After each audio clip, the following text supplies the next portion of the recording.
that I had. He asked, do you want to get well? You've been here for 38 years. Couldn't you figure a way to get into that pool? Couldn't you have gotten down so you're on the edge of it so that when it starts to bubble up again, you just have to throw yourself over the edge? But in 38 years, could you not have helped yourself? And that's in John chapter 5, verse 6. But what was Jesus really asking in that question? Do you think?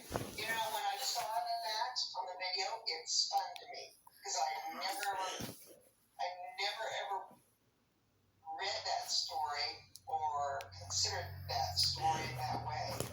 That the man, Jesus was actually questioning him, how bad do you want this? Is your faith real?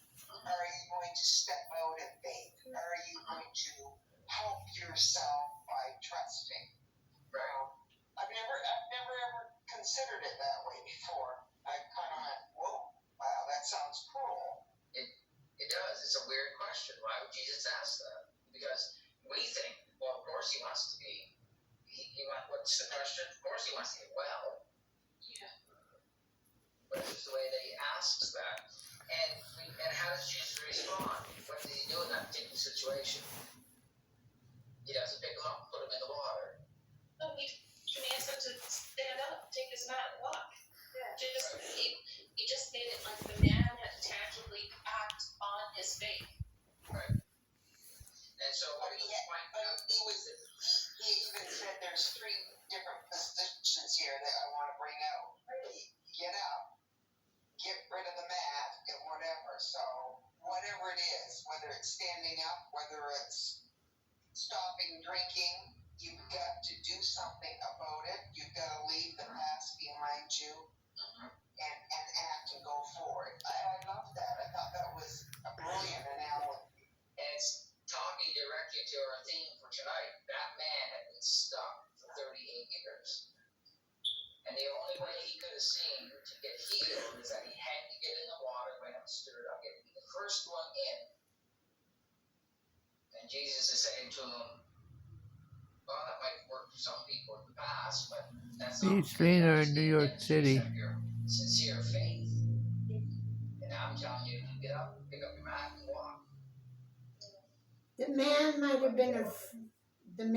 have been afraid that if he got in the pool, that he would drown trying to get out, because nobody would, you know. Possibly. With all the people in there, that they might not notice him and he might drown. Well, it was a cultural thing as well, because no one was in the pool, and when it was stirred, only the first person in could be healed. So that was well known once. Okay. And I don't know if the water was stirred every day or once a week, I don't know that. But once the first person got in, then everyone else would just go away, because the game was over. Oh, just one person at a time was allowed in. Just the first, well, not allowed, but only the first person who got in would be healed. Oh. The water was stirred. So not everybody, but the first person. And people would have known this. But then as Max points out, and as Gilbert points out, then it's not just get up, you're healed. But there's three things happening there. And it's what Jesus is expecting. He expects us to do something when he saves us from something. He saves us from something, he saves us to something, or he saves us for something. Yeah, right, he does. And so quickly again, Gilbert, what did you say the 3 steps were? Get up. Get up, the acting, the get rid of your mat, or get rid of whatever it is that's keeping you in the position you're in. Right. And then go forward with it, right?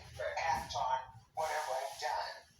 Yeah. So trust in me, believe in me, get rid of what you've been leaning on, and then go and share that to people around you, your faith. And your faith has made you well, not the waters of the pool of Bethesda.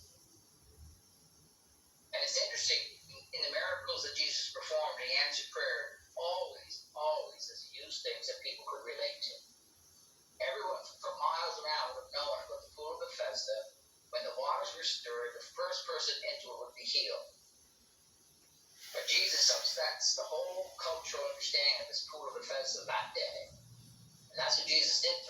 ministry. You can imagine why the Roman authorities were out to get him. He was upsetting everything. This Jewish rabbi.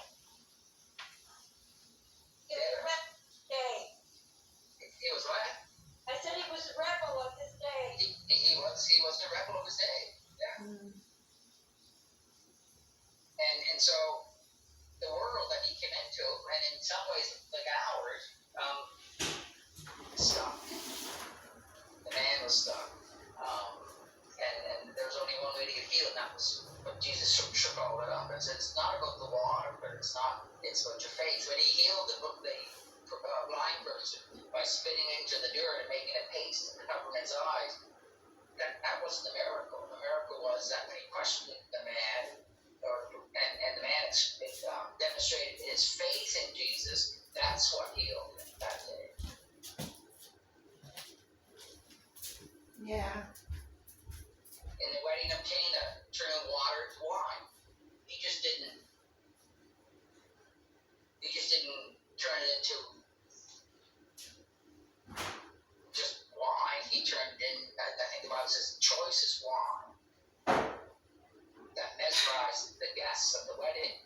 You know, he brought out the best wine at the end of this party. This is what you're bringing out, the best. And so that's what he did. That Jesus always acted in a way that would change and soften people's hearts towards him, always. Very important, very significant. Okay. Oh, sorry, someone wants to say something? No? All right. Look at question 8. Consider an area of your life in which you feel stuck today. How do you think you became stuck? What fears and questions coincide with you getting unstuck? This is a very personal question. If you want to answer, you can. If you don't, you don't have to, because it's very personal.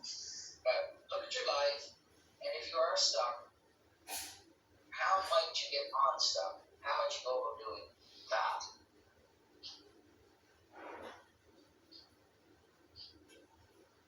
I think one You thing, can answer, is it? Okay, Dylan, what did you say? I think one thing that has helped, like myself and others that I've heard of, is accountability. It's accountability with somebody else.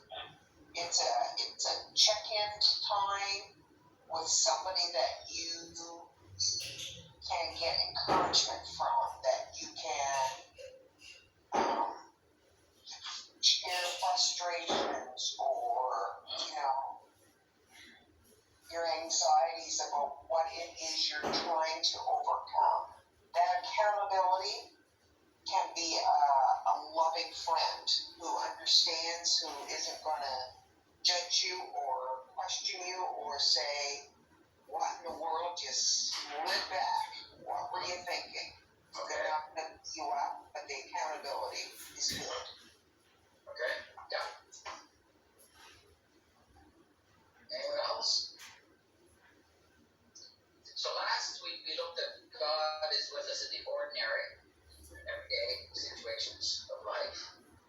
Doesn't mean he's not with us in those extraordinary times, but he's with us every day. And then this week we're looking at the fact that he's with us when we're stuck, when we're spinning our wheels, when we can't seem to get anywhere. And a couple of questions. When you go through now this week, if you haven't already done it, and do the personal study, it's the between sessions for session 2. When you work your way through it at about page 37 and then over on page 38, you're going to get a couple of ideas there that are really interesting to look at in relation to John chapter 5. And the first one is in relation to miracles. It says, have you ever experienced a miracle in your life? I think people have. Either A, they haven't realized it, or B, they haven't given God credit for it. Because we live in an age where we solve our problems ourselves, right? It's not the society we live in today. And 2, the people around excited as you were about a miracle that you experienced in your life.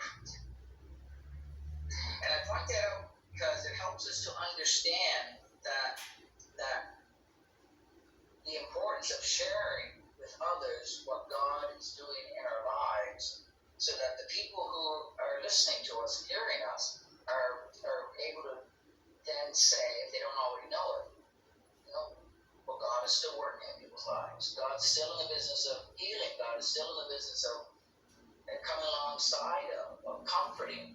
And that's what the world needs to hear, more than anything else, is that God is still in this business. And you and I, just like the man who was healed by the pool of Bethesda, go and do something with this now. Tell people. And that's what he wants us to do. He wants us to share our faith with other people. You're also going to read on page 38, and this is an interesting thing to just explore through this personal study. And it's in part of question 3, about midway through.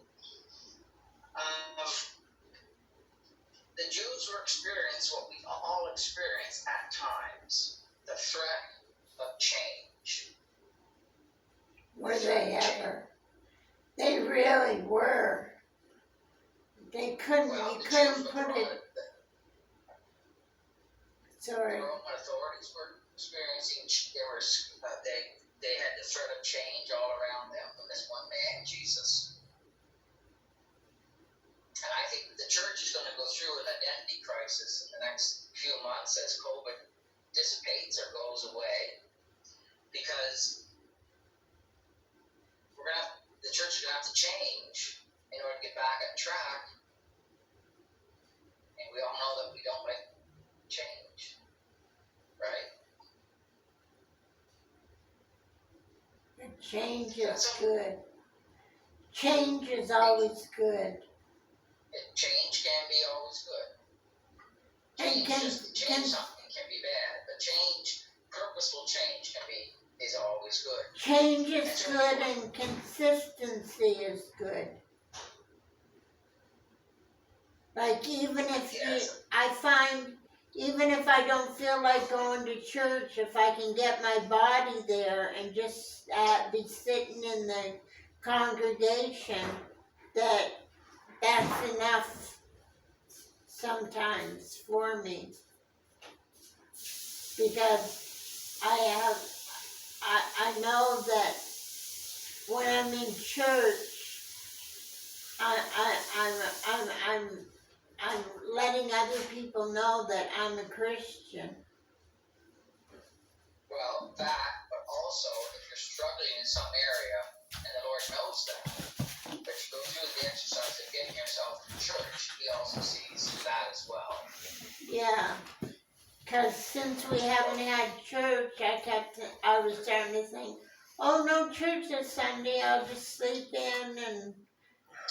Well, I think everyone has been. It was getting pretty comfortable to be home on Sunday morning. Yeah. Particularly during the summer months, and we were all getting pretty comfortable doing that. In a way, we were getting stuck. Being stuck. And so I'm excited that we're back. I'm excited that the Chinese congregation is going to join us at Easter Sunday morning, and the possibilities of what can happen as we move forward. It's been really a weird time, but I want you to notice those